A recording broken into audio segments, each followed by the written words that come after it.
as they leave it up to the leading contenders. Could see a bit of a stall here. Nobody wants to take it up. Still a long way to the line from here. Oscar Onley now on the tail of Wilco Kelderman. Is Kelderman going to try and set up Jonas Vingegaard, the overall race leader? And others trying to winch themselves back in. And moving up is Romain Gregoire.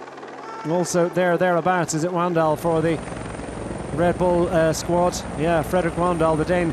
Two Danes in the top 10 or so. A little bit of an anxious moment for Jan Christen, and a lot of riders starting to feel the pinch here a little bit, including Matej Mohoric, who finds himself further back than might have been advised.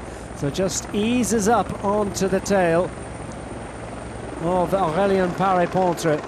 Matej Mohoric, Dossard #1, and they're also trying to drag Thibau Nace back up there as well. I think it's Baggioli there to assist Thibau Nace. Archie Ryan's not going to give up on this one anytime soon either. It wants to be there because it does plateau ever so slightly in the next couple of 100 meters, and then ramps up again in the last 500 or so.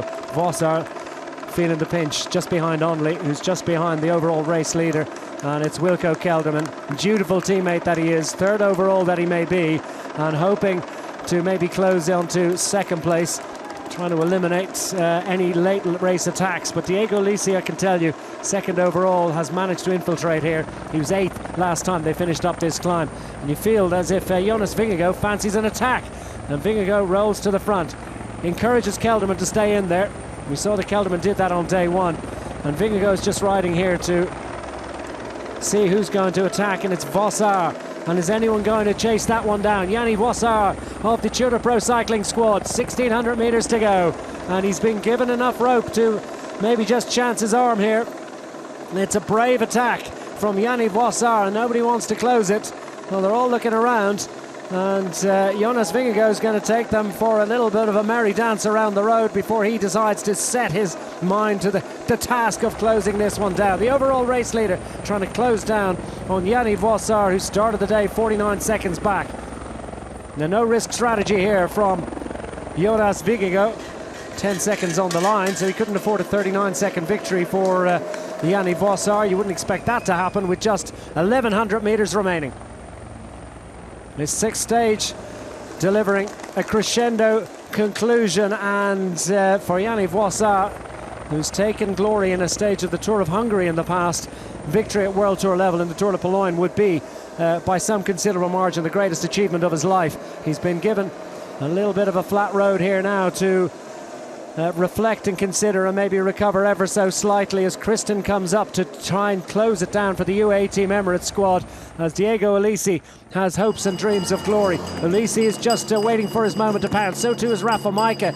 Rafa Majka is in a good position, and one wonders where the rest of them are. Sheffield's thereabouts. Ulissi handily placed. Mohoric has got himself up there, and there's plenty of others, including Wandal, who's also nicely judging this one. It's Majka that's going to lead out Ulissi. With Vossard, is he going to be denied? It's so close, and he's close to the conclusion of this event, but Vossard's starting to suffer as the road ramps up again. And now they need to cover this late attack, and Diego Ulissi's looking in prime position, looking very good indeed.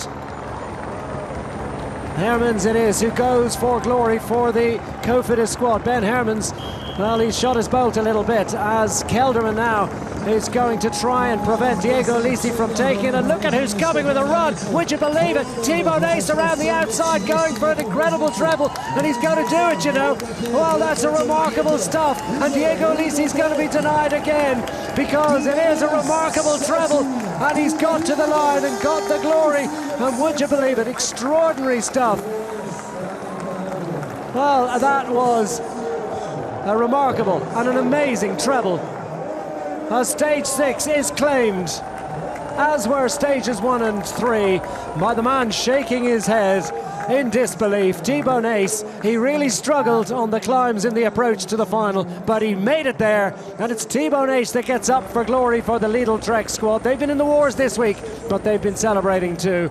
Diego Ulissi is denied once more as he takes second. The bonus seconds are not going to be enough for him to overtake Jonas Vingegaard, who will retain the race lead into the final day.